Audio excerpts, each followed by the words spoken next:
Ghatkopar hoarding दुर्घटनेनंतर आता मुंबई पालिका ॲक्शन मोडमध्ये आलेली आहे।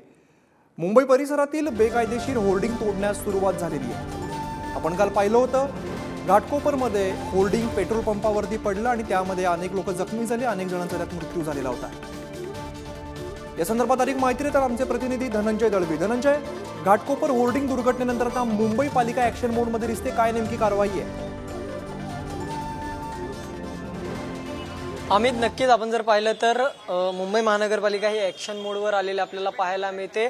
काल जी दुर्घटना घडली, एक होर्डिंग महाकाय होर्डिंग जो आहे तो पेट्रोल पंपावर पडला आणि त्यानंतर जे मुंबईतले अनधिकृत होर्डिंग आहे त्यावर कारवाई करण्यास सुरुवात झालेली। सध्या याच रांगेत असलेले 3 होर्डिंग जे आहे त्यावर सर्वप्रथम पालिकेने कारवाई सुरू केलेली आहे। मी सध्या त्याच घटनास्थळी आहे।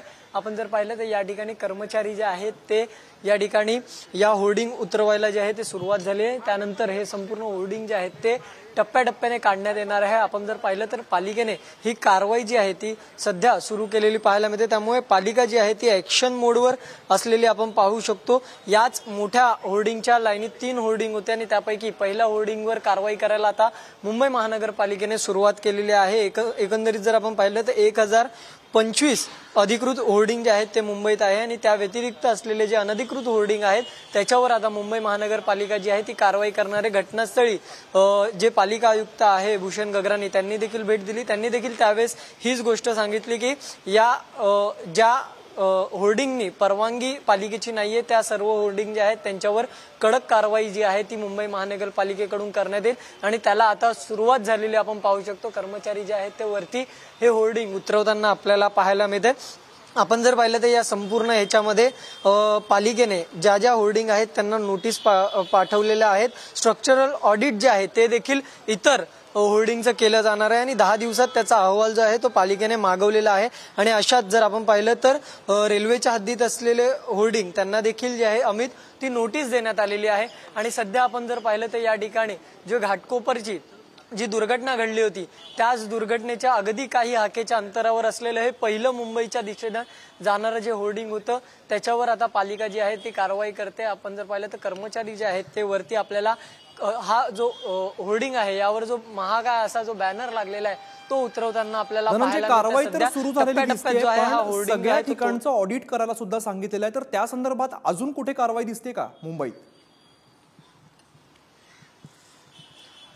सध्या जे आहे ऑडिटचा अहवाल जो आहे तो 10 दिवसात पालिकेने मागवलेला आहे। प्रत्येक जे कंपनी आहे ॲडव्हर्टायझिंग कंपनी त्याला पालिकेने नोटीस बजावलेली। 10 दिवसात त्यांना त्यांचा अहवाल स्ट्रक्चरल ऑडिट करून तो अहवाल जो आहे तो पालिकेला सादर करायचा आहे आणि त्यानंतर त्या ऑडिट नंतर पुढील कारवाई जी आहे ती पालिका करणार आहे। मात्र ज्यांनी पालिकेची परवानगीच घेतली नाही असे अनधिकृत जे होर्डिंग आहेत मुंबईतले त्याच्यावर कारवाई सुरुवात केलेली आहे। आणि ह्याची सुरुवात जी आहे ती जी घटनास्थळ आहे ज्या ठिकाणी मोठी होर्डिंग पडली होती अवकाळी पावसाने जो मुंबईत दाखल झाला आणि त्यामुळे जो मोठा होर्डिंग बोर्ड जो आहे जो घाटकोपर परिसरात पेट्रोल पंपावर पडला त्याच ठिकाणी जवळ असलेलं होर्डिंग आहे त्या लाईनीत 3 होर्डिंगवर सर्वात प्रथम पालिका जी आहे ती कारवाई करते आणि त्यातल्या पहिल्या होर्डिंगवरची कारवाईला सुरुवात झालेली आपण पाहू शकतो।